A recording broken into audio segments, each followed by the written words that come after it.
இயேசு உங்களை நேசிக்கிறார். பிரியமானவர்களே, எந்த நாளில் ஆண்டவர் நம்மளோடு பேசும்படிய வேதத்திலிருந்து 3 வசனங்களை கூட வாசித்து ஆண்டவர் நமக்கு கற்றுக் கொடுக்கக்கூடிய காரியத்தை பார்ப்போம். அது அப்போஸ்தலர் புஸ்தகம் 8வது அதிகாரம் 14, 15, 16 வசனம் இப்படியா சொல்லுகிறது. சமாரியர் தேவ வசனத்தை ஏற்றுக்கொண்டதை எருசலேமில் உள்ள அப்போஸ்தலர்கள் கேள்விப்பட்டு பேதுருவையும் யோவானையும் அவரிடத்திற்கு அனுப்பினார்கள். இவர்கள் வந்த பொழுது அவர்களில் ஒருவனும் பரிசுத்த ஆவியை பெறாமல் கர்த்தராகிய இயேசு கிறிஸ்துவின் நாமத்தினாலே ஞானஸ்தானத்தை மாற்றம் பெற்றிருக்கிறவர்களாக கண்டு அவர்கள் பரிசுத்த ஆவியை பெற்றுக்கொள்ளும்படி அவர்களுக்காக ஜெபம் பண்ணி அவர்கள் மேல் கைகளை வைத்தார்கள். அப்பொழுது அவர்கள் பரிசுத்த ஆவியை பெற்றார்கள். பிரியமானவர்களே, அவர்கள் கைகளை வைத்தார்கள், அப்பொழுது அவர்கள் பரிசுத்த ஆவியை பெற்றார்கள்.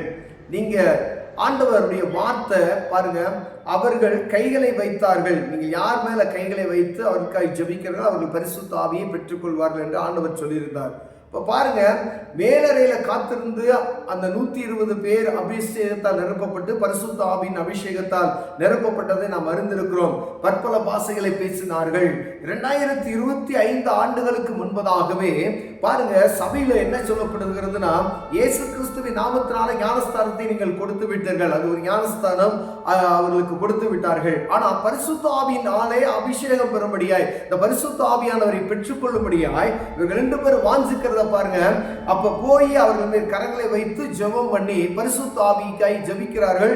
உடனே அவர்கள் என்ன செஞ்சாங்களா, பரிசுத்த ஆவியானவரை பெற்றுக்கொண்டார்கள் என்று வேதம் சொல்லுகிறது. பிரியமானவர்களே, அப்ப இந்த நாட்களை பாருங்க, 2025 வருஷம் கழிச்சு நம்ம இதே காரியத்தை தான் நாம் போதித்துக் கொண்டு இருக்கிறோம். ஆண்டவராகிய இயேசு கிறிஸ்துவின் நாமத்தினால ஞானஸ்தானத்தை பெற்றுக் கொள்கிறோம். முழுக்கு ஞானஸ்தானம், தெளிப்பு ஞானஸ்தானம், அது மாதிரி பலவிதமான நம்ம திடப்படுறது இந்த மாதிரி சொல்றாங்க பார்த்தீங்களா. அப்ப ஞானஸ்தானம் என்பது பெயர் சூட்டு விழாவாக நடத்தப்படுகிறது. இப்படி பலவிதமான காரியங்கள் எடுக்கிறது. ஆனால் ஞானஸ்தானம் என்பது ஆண்டவர் சொல்லுகிற அந்த வார்த்தை பரிசுத்த ஆவியின் அபிஷேகத்தை பெற்றுக்கொள்கிற ஒரு அபிஷேகம்.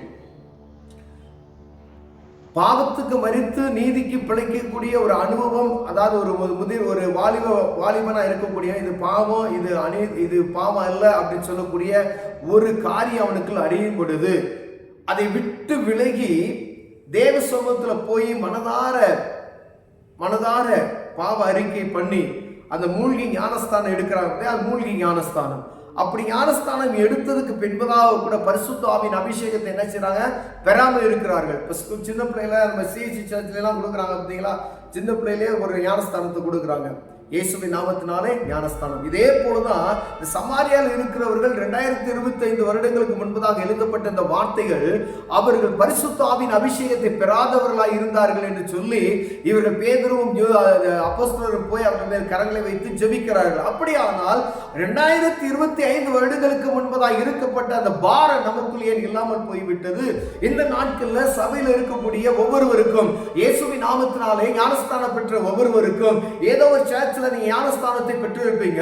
பரிசுத்த ஆவியான ஒரு அபிஷேகத்தை நீங்கள் பெற்றிருக்கிறீர்களா? இந்த பரிசுத்த ஆவியானுடைய அந்த கிருபையை நீங்க பெற்றிருக்கிறீர்களா என்று பார்க்கும்படி ஆண்டவர் உங்களோடு என்னோடு பேசுகிறார். பிரியமானவர்களே,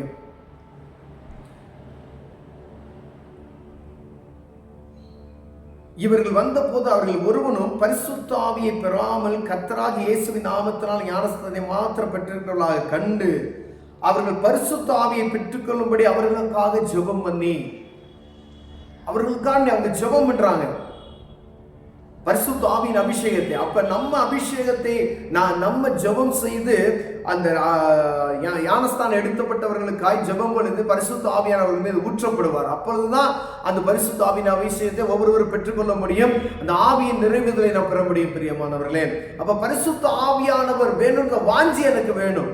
நான் பரிசுத்த ஆவியின் அபிஷேகத்தை நான் பெற்றுக்கொள்ளுன்ற வாஞ்சை எனக்கு வேணும். சபைக்கு வேணும், சபையில் இருக்கக்கூடிய ஊழியர்களுக்கும் வேணும், அதை நடத்துகிற ஊழியர்களுக்கு வேணும். ஞானஸ்தானத்தை மாத்திரம் கொடுத்திருக்கிறோமே, பரிசுத்த ஆவியான நிமித்தமா ஞானஸ்தானம் அப்போஸ்தல புஸ்தகத்தை விசுவாசிக்கிறோம்ல, அப்போஸ்தல புஸ்தகத்தை விசுவாசித்து அதன்படி நம்ம ஆராதனை நடத்துகிறோம், அதன்படி நம்ம என்ன செய்யறோம், பிரசங்கிக்கிறோம். அப்படியானால் 2025 வருஷத்துக்கு முன்பாக பேதுருக்குள்ள இருக்கப்பட்டாங்க. என்ன சொல்ல ஆண்டவர் சொல்ற, அப்பொழுது சீமோன் விசுவாசித்து ஞானஸ்தானம் பெற்று பிலிப்பை பற்றி கொண்டு அவனால் நடத்தப்பட்ட அடையாளங்களை பெரிய அற்புதங்களை கண்டு பிரமித்தான். சமாரியர் தேவ வசனத்தை ஏற்றுக்கொண்டது கண்டதை எருசலேமில் உள்ள அப்போஸ்தலர் கேள்விப்பட்டு பேதுருவையும் யோவானையும் அனுப்புறாங்க. அப்போஸ்தலர் கேள்விப்படுறாங்க, யோவானையும் பேதுருவையும் அனுப்பி அவர்களுக்கு நீங்க என்ன போய் அங்க போய் என்ன நடக்கிறது என்று பாருங்கன்னு சொல்லி. அப்ப பரிசுத்த ஆவியானவரை பெற்றுக்கொள்ளப்படுவது எவ்வளவு முக்கியத்துவம் என்பதை அந்நாட்களில் இருந்த ஒரு இந்த நாட்களுக்குள்ள சபைகளுக்குள்ள காணப்படுகல. பரிசுத்த ஆவியான அபிஷேகத்தை நடத்துகிற ஒரு அனுக்கிரகம், அந்த ஒரு வாஞ்சை எல்லாருக்குள்ள இருக்கும்படி ஆண்டவர் விரும்புகிறார். பரிசுத்த ஆவியின் அபிஷேகத்தை மனிதர்கள் ஒவ்வொருவரும் பெற்றுக்கொள்ளும்படி ஆண்டவர் விரும்புகிறார். ஆவியானவருடைய அந்த நிறைவுகளை ஒவ்வொரு சபை மக்களும் பெற்றுக்கொள்ளும்படி ஆண்டவர் விரும்புகிறார். ஏதோ ஞானஸ்தானத்தை மாத்திரம் ஒரு பேருக்கு கொடுத்து விட்டோம் என்பதை மாத்திரமல்ல, பரிசுத்த ஆவியின் அபிஷேகத்தை பெற்றிருக்கிறவர்களா என்று பார்க்கும்படி ஆண்டவர் உங்களோடும் என்னோடும் பேசுகிறார். பிரியமானவர்களே, ஒருவேளை தனிநபராக இருக்கிற நானோ நீங்களோ பரிசுத்த ஆவியின் அபிஷேகத்தை பெற்றிருக்கிறோமா என்று நீங்க புரிந்து கொள்ள முடியும், நான் அறிந்து கொள்ள முடியும். அப்படியானால் அபிஷேகத்தை நான் பெற்றுக்கொள்ளவில்லை, பரிசுத்த ஆவியின் நிறைவு எனக்கு பெற்றுக்கொள்ளவில்லை என்றால் உங்க சபை போதகர்கிட்ட நீங்க போய் கேட்கணும், நான் பரிசுத்த ஆவியின் அபிஷேகத்தை பெற்றுக்கொள்வதற்கு நான் என்ன செய்ய வேண்டும், அதற்கான காரியத்தை எனக்கு கற்றுக் கொடுங்க, அதற்கான ஜெப நேரத்தை எனக்கு ஒதுக்கி கொடுங்க சொல்லி நீங்க கேட்பீர்களானால் தேவ பிரசன்னத்தோடு அவங்க தேவ சமூகத்தில் வைத்து ஆராதிக்கும் பொழுது இந்த அபிஷேகத்தை நான் பெற்றுக்கொள்ள முடியும். பிரியமானவர்களே, இந்த நடக்கல அப்படின்னா நீங்க தேவ சமூகத்துக்கு போய் ஆண்டவரே பரிசுத்த ஆவியின் அபிஷேகத்தை பெற்றுக்கணும். ஒருவேளை போதகரே அந்த அபிஷேகத்துக்கு ஒத்துக்கொள்ள அப்படின்னு சொன்னா, உள்ள ஊழியக்காரங்க ஒத்துக்கொள்ளன்னு சொன்னா, ஏதோ உங்களை நடத்துகிறவங்க ஒத்துக்கொள்ளன்னு சொன்னா, நீங்க தேவ சமூகத்துல உங்க பிரேயர் ரூம்ல உட்கார்ந்து தேவ சமூகத்துல கதறி நீங்க ஜெபிக்கும் பொழுது ஆவியானவர் உங்கள் மேல் ஊற்றப்படுவார். பிரியமானவர்களே, இது தனிமையா நீங்க தேவ சமூகத்தில் அமர்ந்து ஜெபிக்கும் பொழுதே ஆவியானவரை நீங்க பெற்றுக்கொள்ள முடியும். ஒரு தனிப்பட்ட இவங்க போய் பாரத்தோடு ஜெபிக்கிறார்கள், அவர்களுக்கு அபிஷேகம் பெறப்படுகிறது. அப்படி இல்லை அப்படின்னா அது அந்த இது பிறந்து இந்த நாட்கள்ல சபைகளை குறித்ததான ஒரு பாரமற்ற சூழ்நிலை இருப்பதினால் அப்படி இல்லை அப்படின்னா நீங்க தனியா போய் தேவ சமூகத்தில் உட்கார்ந்து இல்லை, 2 பேர் கூடி ஜெபிக்கும் பொழுது பரிசுத்த ஆவியானவர் மீது ஊற்றப்படுவார்.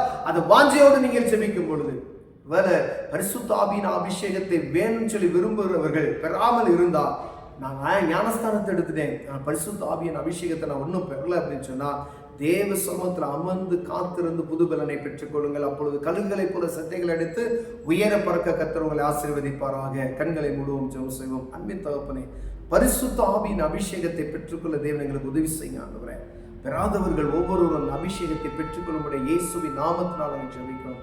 இயேசுவின் நாமத்தில் பிதாவே, ஆமென்.